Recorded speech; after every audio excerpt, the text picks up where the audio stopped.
আসসালামু আলাইকুম রহমতুল্লাহি ওবরকাতুহু। রব্বি শরহ লি সদরি ওয়াইসির লি আমরি ওয়াহলুল উকদাতাম মিন লিসানি ইয়াফকাহু কওলি। রব্বি জিদনি ইলমা। আজকে আমরা পড়ব সবক নম্বর 13 ইনশাআল্লাহ তাআলা। সবক নম্বর 13,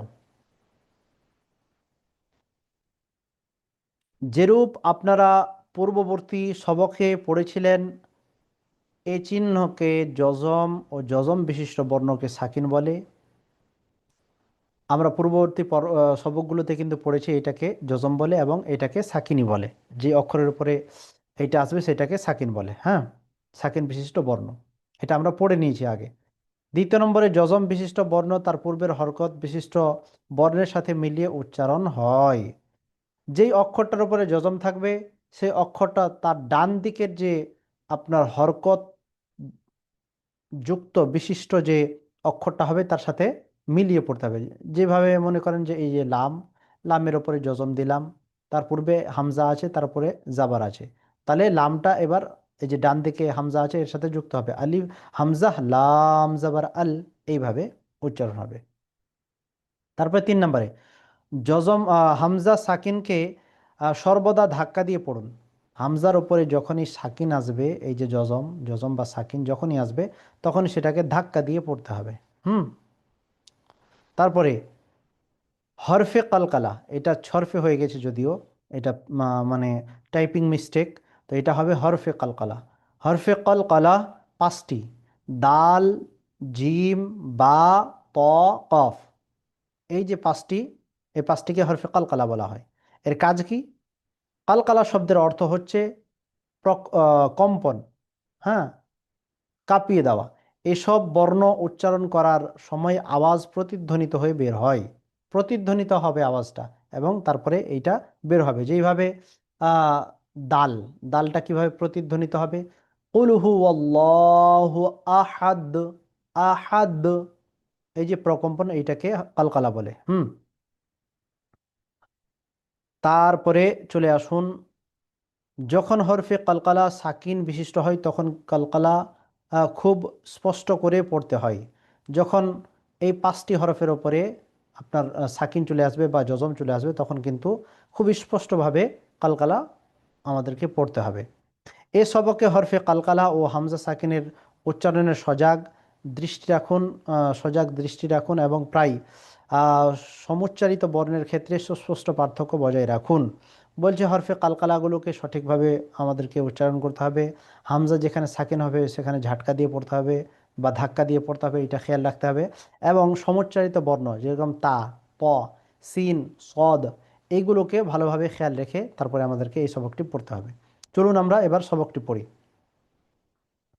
হামজাহ তা জবর আত, হামজাহ তা জের ইত, হামজাহ তা পেশ উত, হামজাহ ত জবর আত, হামজাহ ত জের ইত, হামজাহ ত পেশ উত। যেটা যেটা হরফে কলকলা সেটাকে লাল কালার করে দেওয়া হয়েছে যেন আপনাদের বুঝতে সুবিধা হয়। হামজাহ জা জবর আজ, হামজাহ জা জের ইজ, হামজাহ জা পেশ উজ, হামজাহ জাল জবর আজ, হামজাহ জাল জের ইজ, হামজাহ জাল পেশ উজ। আমি তাড়াতাড়ি এই জন্য পড়ছি যেন ভিডিওটি লম্বা না হয়। হ্যাঁ, জালকে 3 আলিফ টেনেই পড়বেন। যে অক্ষরকে যত আলিফ টেনে পড়তে শেখানো হয়েছে, যেভাবে তাকে 1 আলিফ, জালকে 3 আলিফ, রকে জাকে 1 আলিফ, হ্যাঁ, এগুলো আপনাদেরকে খেয়াল রাখতে হবে। আপনি যখন নিজে নিজে পড়বেন এগুলো খেয়াল রেখে পড়বেন। আমি তাড়াতাড়ি তাড়াতাড়ি এই জন্য পড়ছি যেন ভিডিওটি লম্বা না হয়। হুম। হামজা ল জবর আজ, হামজা ল জের ইজ, হামজা জ পেশ ওজ, হামজা ضاد জবর আদ, হামজা ضاد জের ইদ, হামজা ضاد পেশ ওদ, হামজা ফা জবর আস, হামজা সা জের ইথ, হামজা সা পেশ উস, হামজা সিন জবর আস, হামজা সিন জের ইস, হামজা সিন পেশ উস, হামজা সদ জবর আস। তারপরে হুম 1 মিনিট। তারপরে নিচের দিকে হামজা এইটা হামজা কাফ জবর আক, হামজা কাফ জের ইক, হামজা কাফ পেশ উক। তারপর নিচের দিকে আসি, আবার হরফে কলকলা বড় কাফ, এটা কলকলা হবে, হ্যাঁ প্রতিধ্বনিত আওয়াজ হবে। হামজা কফ জবর আক, শুনতে পাচ্ছেন একটা প্রতিধ্বনি আওয়াজ হচ্ছে আক। হামজা কফ জের এক, এক। হামজা কফ পেশ উক। হামজা হা জবর আহ, হামজা হা জের ইহ, হামজা হা পেশ উহ। হামজা হা জবর আহ, হামজা হা জের ইহ, হামজা হা পেশ উহ।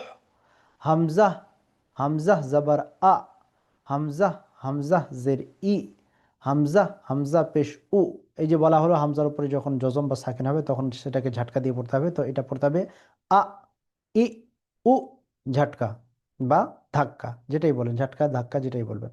হুম হামজা আইন জবর আ, হামজা আইন জের ই, হামজা আইন পেশ উ। হামজা দাল জবর আদ, حرف قلقلة أد. همزة دال زر إد، همزة دال پیش أد.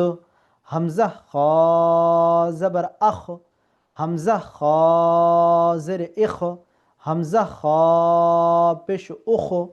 همزة غين زبر أغ، همزة غين زر إغ، همزة غين پیش أغ.